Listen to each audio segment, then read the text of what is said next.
नमस्कार आदाब, मैं हूं राव अकरम और आप देख रहे हैं मेरा हिंदी यूट्यूब चैनल। साथियों, अगर आप लोग मेरे इस यूट्यूब चैनल पर नए आए हैं तो कृपया चैनल को सब्सक्राइब कर लें और साथ में बेल आइकन की घंटी को दबाना ना भूलें।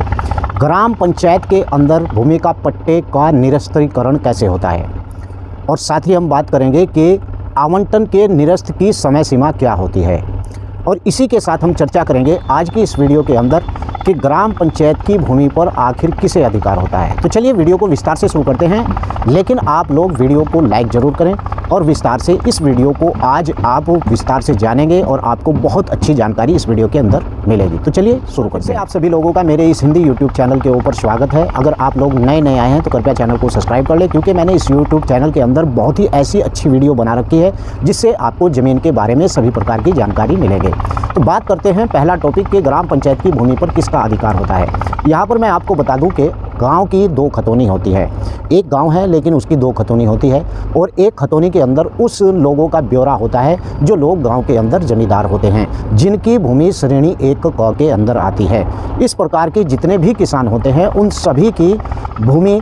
की खतौनी अलग होती है, और साथ ही गांव के अंदर जितनी भी सरकारी भूमि होती है उन सब की खतौनी अलग से होती है।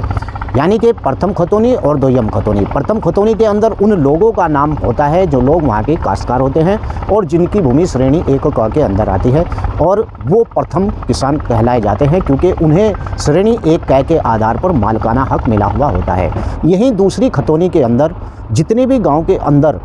यानी कि जितनी भी भूमि सरकारी होती है उसका ब्यौरा दूसरी खतौनी के अंदर होता है, और उसके ऊपर ग्राम समाज के अंदर जो भूमि प्रबंधक समिति होती है वो सब भूमि उस भूमि प्रबंधक समिति के अधिकार में ही रहती है। वैसे मैंने बहुत सी वीडियो में बताया है कि कब्जा करना एक अपराध है, और इससे पिछली वीडियो में बताया था कि अगर किसी व्यक्ति ने किसी भूमि पर कब्जा किया है तो उसके लिए क्या सज़ा है, और अपराध इसलिए है क्योंकि आप किसी की भूमि पर ऐसे ही कब्जा नहीं कर सकते हैं। तो चलिए अगले टॉपिक पर मैं आपको जानकारी देता हूं कि भूमि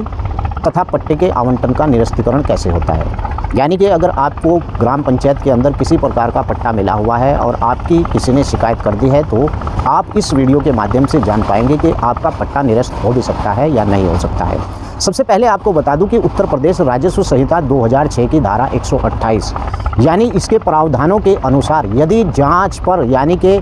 जो जांच होती है उस पर कलेक्ट्रेट को यह समाधान हो जाता है कि आवंटन संहिता के खिलाफ है, और प्रावधानों का जो आवंटन हुआ था ग्राम पंचायत के अंदर वो प्रावधानों के और उसके अथवा संहिता के द्वारा जो निश्चित की गई किसी अन्य यानी अधिनियमितता और अथवा उसके नियमों में किए गए जो नियमों के अंतर्वृष्ट यानी प्रावधानों की अति उल्लंघन में किया गया है, तब भूमि का ऐसा आवंटन यानी निरस्त हो सकता है। कुल मिलाकर बात यह है कि अगर आपकी ग्राम पंचायत के अंदर किसी प्रकार से भूमि का आवंटन हो रहा है और उत्तर प्रदेश राजस्व संहिता 2006 की धारा 128 के अंतर्गत अगर उसमें अनियमितता पाई जाती है, अब वो अनियमितता क्या होती है मैं उसके ऊपर मैंने सेपरेट वीडियो बना रखा है, आप चाहे तो मेरी इस वीडियो के यानी यूट्यूब के अंदर जाकर देख सकते हैं।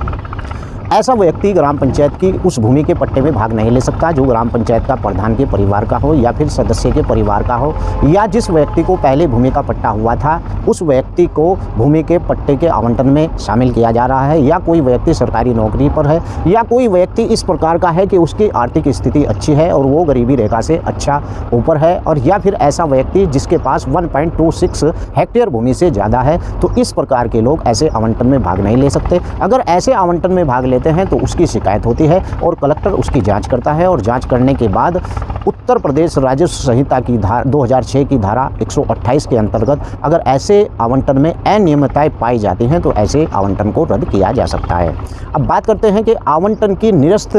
करने की समय सीमा क्या है। कुछ लोग ऐसे भी होते हैं कि अगर उनके पास कोई आवंटन की भूमि है तो दुश्मन उनके पीछे लग जाते हैं और बेवजह खाम वैसे ही उन लोगों की शिकायत करते रहते हैं। तो यहाँ पर समझ लेना चाहिए कि अगर आपको कोई पट्टा हुआ है और आपको इस प्रकार का डर सता रहा है कि कोई हमारी शिकायत ना कर दे, तो मैंने पहले बता दिया है कि अगर इस प्रकार की अनियमितताएं पाई जाते हैं यानी उत्तर प्रदेश राजस्व संहिता की धारा 128 के अंतर्गत, तो आपका पट्टा निरस्त हो जाएगा। अब यहाँ पर समय सीमा क्या होगी इस मामले में, यानी माननीय इलाहाबाद उच्च न्यायालय के द्वारा ये एक अभी निर्धारित किया गया था कि किसी भी भूमि के आवंटन को उत्तर प्रदेश राजस्व संहिता 2006 की धारा 128 के प्रावधानों के अनुसार पट्टे के आवंटन की तारीख से यानी 5 वर्ष की अवधि के भीतर आवंटन की प्रक्रिया में ऐसी अनियमितता की स्थिति पाई जाती है तो इस प्रकार से 5 वर्ष के अंदर अंदर इस व्यक्ति के खिलाफ अगर ऐसी एनीमिया पाई जाती है तो पट्टा निरस्त हो जाएगा। तो आज की इस वीडियो में मैंने आपको